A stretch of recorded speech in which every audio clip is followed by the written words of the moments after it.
got a little smoothie this morning. Did you really? Yeah, I made myself a little smoothie. What'd you put in it?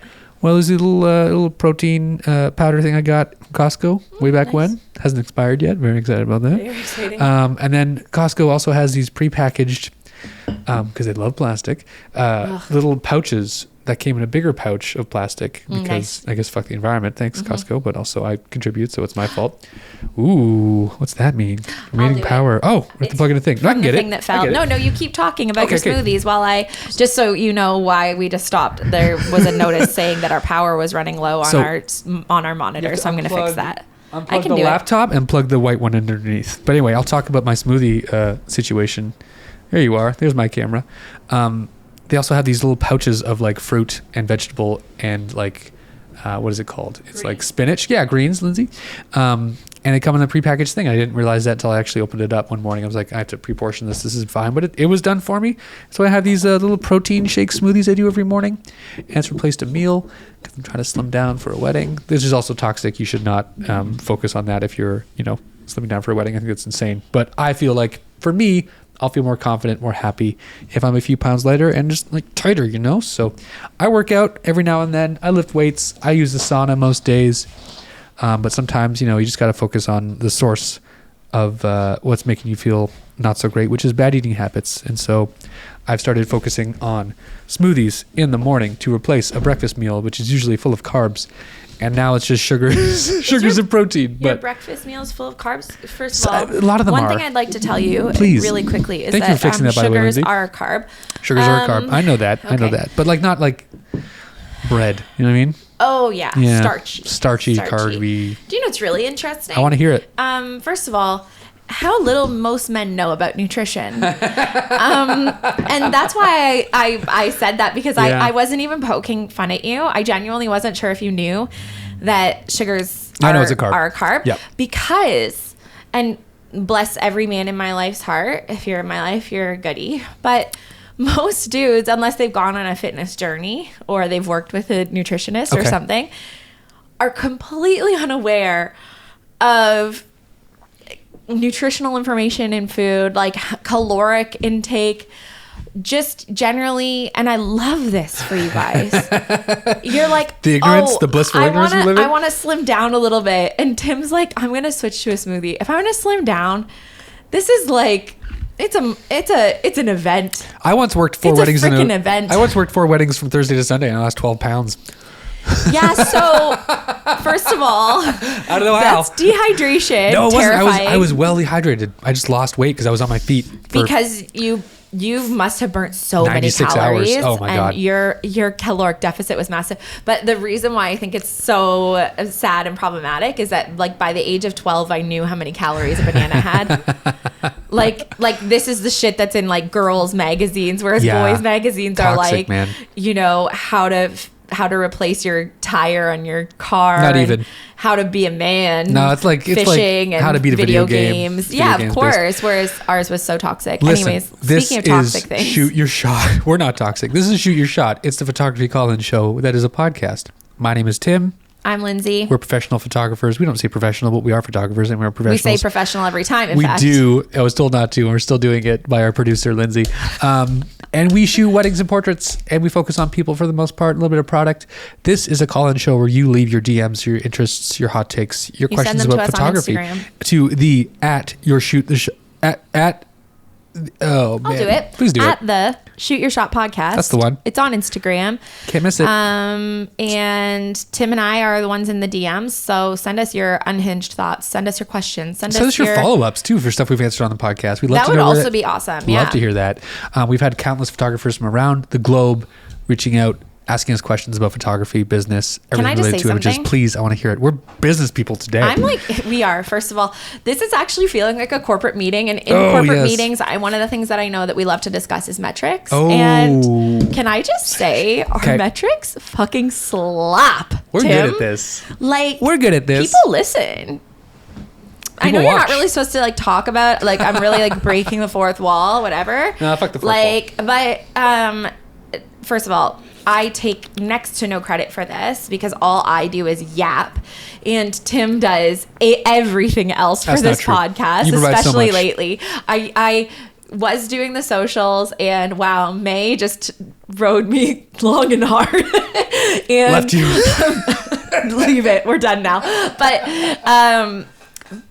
But I do want to say thank you to Tim for making this so much fun and easy to show up to and record, but also for producing it in such a way that people are actually paying attention and listening. And so far, I mean, we've done a lot of podcasts together, just like from our past podcasts and other podcasts that you do. Yeah. And not to toot our own horns or anything, but we got a lot of listeners. The other thing that we would love to ask for all of you listening is tell a friend about us. Podcasts are a really hard one to get out there unless you're doing social media really well, which, listen, we're not. Not yet.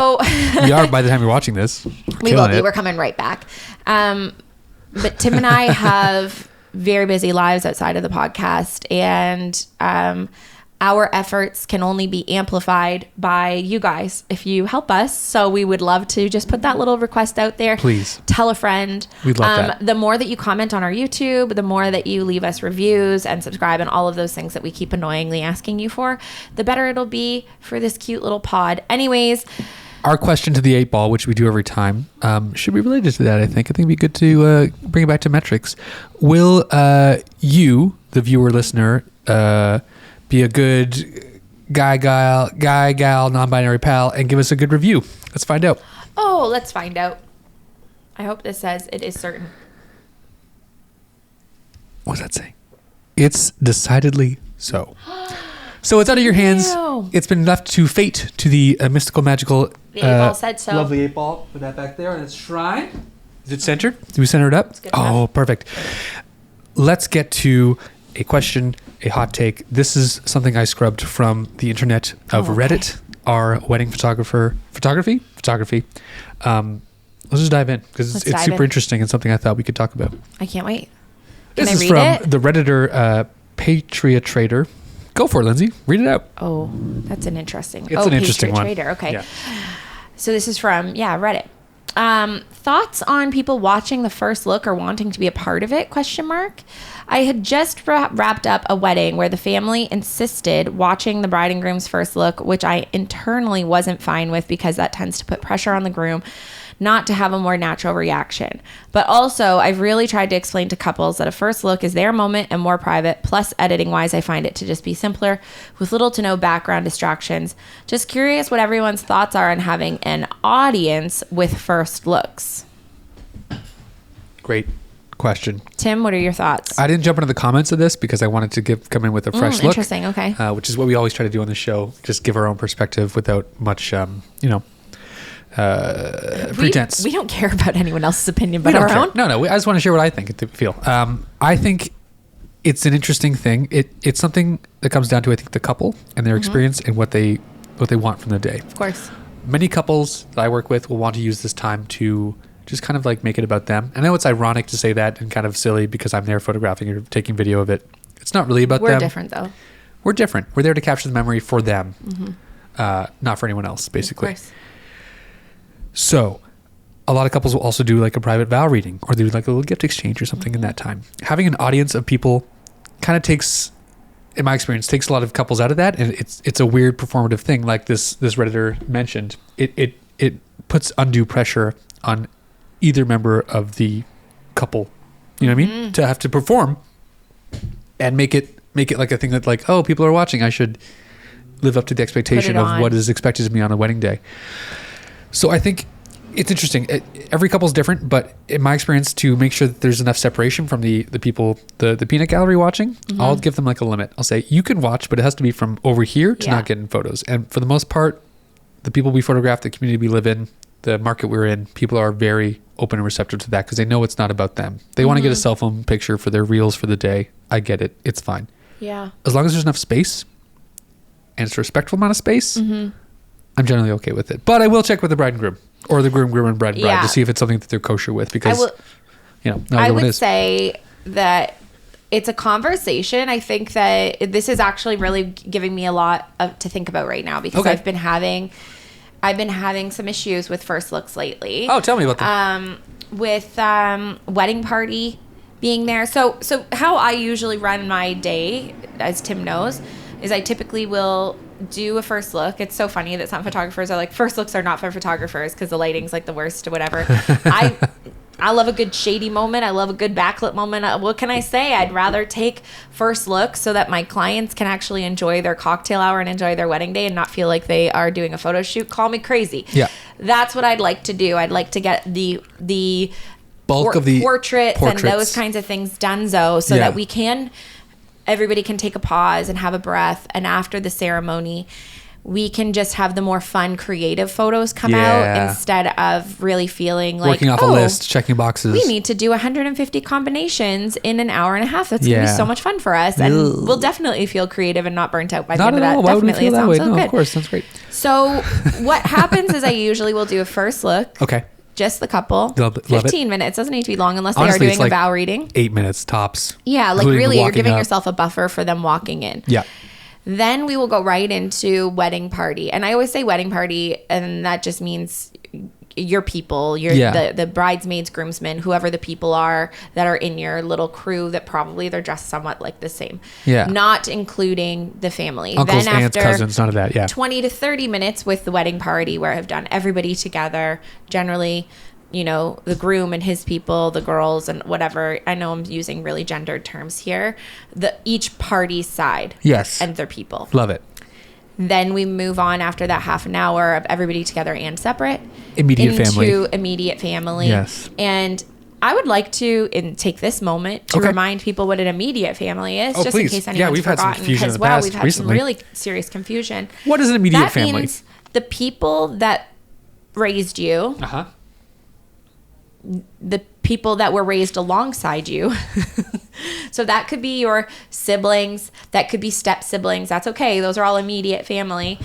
What I don't mean is your parents' siblings. No. I will even include grandparents into this, which is technically not. That's an extension of your immediate family. Bingo. But okay, you've pulled it up on Google. Parents, spouses, and minor children are almost always considered to be immediate family, while siblings may or may not count. Interesting. Google. Siblings of whom? You're wild. Anyways. But the point is, it's not extended. It doesn't include uncles, aunts, friends from work. That's not what immediate family is at all. Immediate family is like who you were raised in the house with. You were raised in a house with, and even if your household looked different, maybe you had two households you split time with, so maybe you're including half siblings. I'm still okay with that. Totally fine. Some immediate families are massive. Yeah. But when we start inviting aunts and uncles into the equation, that's when we start screwing with the first look. That's when we start screwing with the wedding party photos. That's when we start screwing with so many things because they need to be separate. Yes. If they are not separate, it is chaos. Is madness, is bedlam. We are just not in a good flow. No, there's no flow. Yeah. So you mentioned something to go back to this. Yes. You mentioned that immediately following the first look with the bride and groom, bride, groom, mm-hmm. you will do wedding party photos. Yes. And that's typically how we both operate. That's how a lot of people operate. And this is where the problem lies. So, but also the solution lies. If a few people from the wedding party are kind of viewing, mm-hmm. whether it's like the best person from either side, they can kind of be present to see how long the first look takes. They're mm-hmm. kind of off to the side. And then once first look's kind of done, they can already be gathering people from the wedding party to get together to do these photos to make it efficient. So it's not like, mm-hmm. where's Kevin? Where's Joanne? Oh, they're up in the loft putting shoes on. They should be down here. They should know that. But that's a scheduling thing. So it doesn't really need to be that. Yeah, Please. I agree with you. Okay. I don't like for them to be so far away that when we have finished the first look that I'm now standing around being like, are they driving here still? Like, what's the going deal on here? Yeah. I'd like them in the vicinity. Okay. But I would like to go back to the performative nature of first looks. And we've actually talked about first looks and in the past on how funny it is that some people are doing like 12 first looks. They do a first look with their mom. They do a first look with their grandma. They do a first look with the bridesmaids. They do a first look with dad. Then with their partner, right? It's just too much. It's too many first looks. It's just too much. It's too much setup. It's just look. Literally too much. Let them see you for the first time without it being an event, okay? Yeah. Anyways, that's just Lindsay's opinion on the matter. The issue with people watching mm-hmm. is that wedding days can already feel like a production. Exactly. And we do refer to it as a production quite often because we are usually doing quite like involved weddings. Absolutely. And we are the production team. So Yeah. you and I can refer to these weddings as a production. We don't talk to our clients like that at all. We don't No. speak to them like they are Part of a being cast. produced Yeah. by any means. No. We talk about that with the florist, with the DJ when it comes to lighting. We talk about that with the planner when it comes to the scheduling and the timeline. We talk like we are an event production team because that is what we are. Yeah. But to our clients, we are there to serve their purpose, which is to have a hell of a good time and Hell have yeah. some really nice photo and video at the end of it. Bingo. And my big concern, and I hope this doesn't just make me sound like such a millennial, comes from the TikTok and from the Instagram. Okay. This is how a groom is POV. Your groom reacts to you in the most incredible way on his wedding day.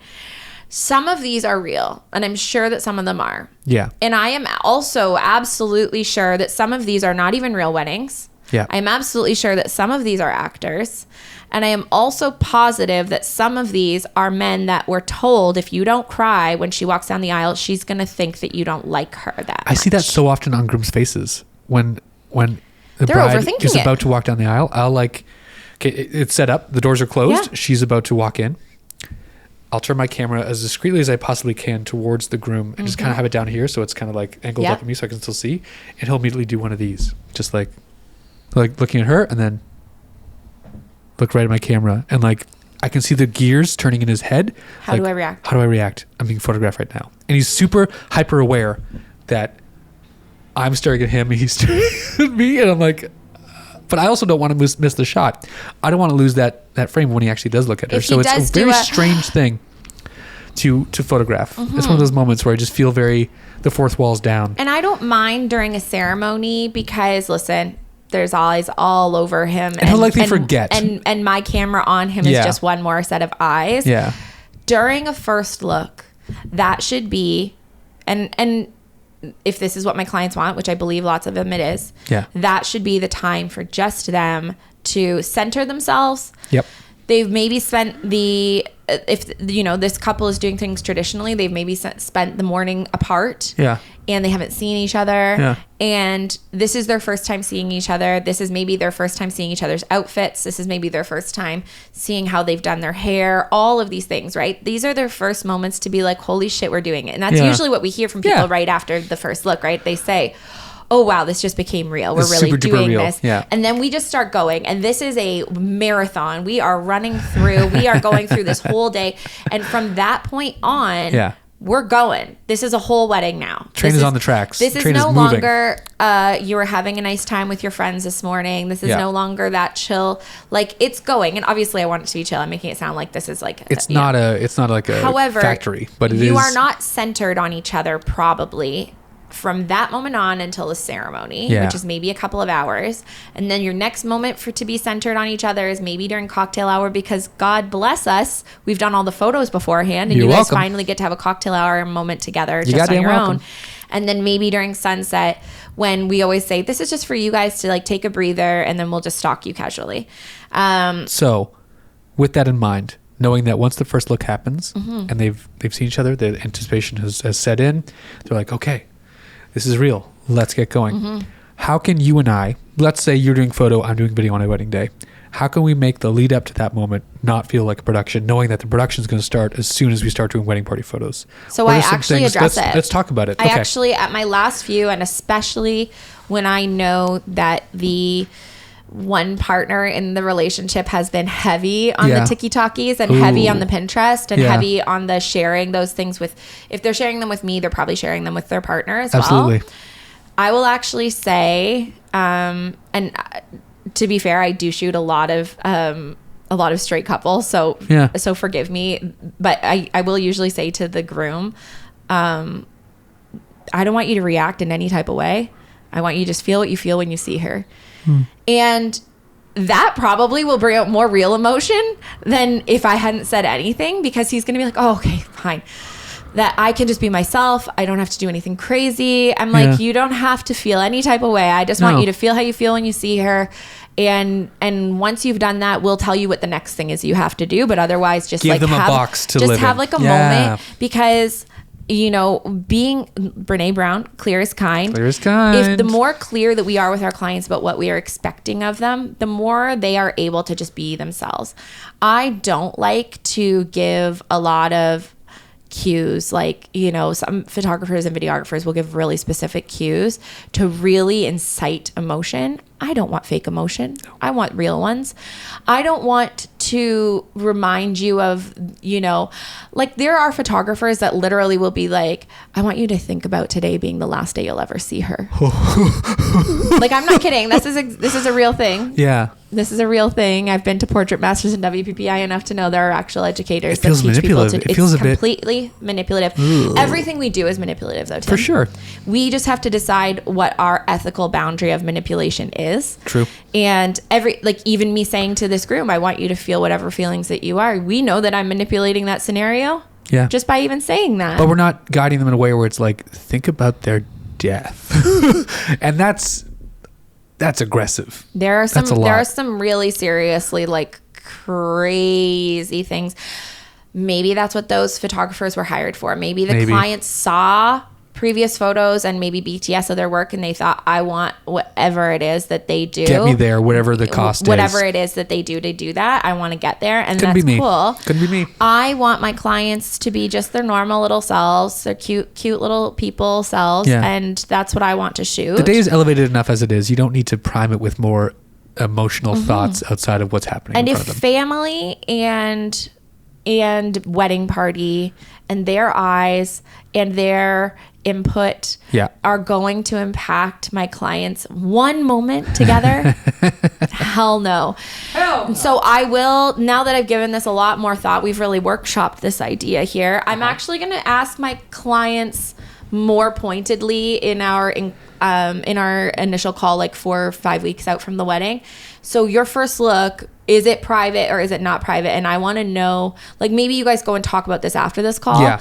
And each of you decide, because I think sometimes on a wedding day, they will just cater to whatever. Oh, sure. She can come. It's fine. Oh, you can be there. That's okay. One thing that I do like is if a couple says, I don't want them there, like you said, but I'm okay with them over there. Peeking behind a bush. So once they feel like they've had their moment, then you can get a really cheeky little photo or video of the whole party like smushed up against the glass and like cheering and excited, or like peeking over a gate or something. Yeah. Absolutely. I love that. Done tons of those. People love that. I love Far that. enough away that the couple can have shared words between each other that no one's hearing. Yeah. That if the groom or if the bride or whomever cries, then let them cry and nobody's feeling any type of like, think about, let's bring it back to the emotions that people will feel on their wedding day. Okay. I'm not a really emotional person in front of my family. Like I don't. Same. I think I get emotional in front of you and in front of Taylor and in front of my close friends far more than I do in front of my immediate and extended family. And who's the immediate family? Well, in mine, it's my parents and my brother. Amazing. I'll include my brother's partner, Gabby. They're my immediate family, Amazing. right? And also, I guess, Taylor. Anyways, I don't know. The dog, the cat, all the things. Yeah. Okay. I don't really get terribly emotional in front of these people. Okay. So if, when Taylor and I have a first look, if all of those people were there, I think our reaction would have been different. Absolutely. Whereas our wedding parties were around us, but I can get emotional a little bit weirder with them, I think. Okay. I don't know why that is. I guess just we've seen each other all sort of lose our shit at some point or another. And I try to keep my shit together in front of my family. There's probably some psychological damage there too. You want to No, I have no psychological. My family's perfect. Me too. I think that's why it's so important for us to ask our clients. Okay. Every single person has their own thing. Yeah. Right? Like a first look with certain members of my family would be the craziest idea for me. You did with your father. And it was wild against your will. Yeah, I did a first look with my dad, which I wouldn't have done because my dad and I are very, very close. Yeah. But it felt like manufactured a bit. It felt forced. Yeah. It did feel forced for me because that's just not how we would have interacted. No. But having shot that on video, And then looking back at it, I'm like, he cried, and of it course was he like, cried. but I was emotionally unprepared for that moment because I didn't Yeah. know that it was going to happen. And, Yeah. I don't know. I don't think that I wouldn't change any part of it. It was No. my wedding day and it was Yeah. beautiful and I loved it all, but I wouldn't have wanted my parents standing by for my first look with Taylor. They weren't. Right? It was just our friends. Just me. And Taylor and I had our nice genuine reaction, and Yeah. neither of us had like a big cry or anything. We were just stoked to see each other. Like Yeah. I was like, let's go on this first look. Like I was being Yeah. a tyrant because I wanted it to happen so fast. So I think it just comes down to, we really need to ask our clients, what do you want? And give them a few more questions to help them dig out what it actually is. And how they can get the most authentic feeling moment from each moment. Like there's baggage with family. Mm-hmm. Maybe they make that apparent. I mean, we do that for family photos. Yeah. We ask if there's anyone who like wouldn't want to be in the same photo together, whether it's like a divorce or a death or some kind of uncomfortable moment. We make sure that's kind of included in the questionnaire because we don't want people to feel weird standing next to someone who they absolutely despise, but they want to be there for their kids. So No, we want to say, like, who will you be your most authentic self with Yeah. if they're there? So yeah, honestly, I think it's a really great question. I'm intrigued. I'm going to go look up this Reddit and see Yeah. what other people said about it. I'll send you the link, but Lindsay- I bet some people probably said, like, their family let them be there. Somebody probably did that. no, That's wrong. So first of all, we are dressed as business people because we must go do because the we business. have business to do. We do biz. We do Yeah. biz. So Tim and I have business to attend to. I got a Thank commercial you. shoot to go do for I some have to- hot realtors. I have to email people and go on calls. So also business, standing at my desk. Thank you so much for being here, liking, subscribing, commenting, hitting that bell, YouTube, podcast apps, wherever you're at. Follow us. Do it. Give us the 5 stars we deserve because we're amazing. You are amazing. Lindsay, Thank great- you for being here on the Shoot Your Shot podcast. Timothy Musa, Lindsay Coulter, signing out. Bye. See you next week.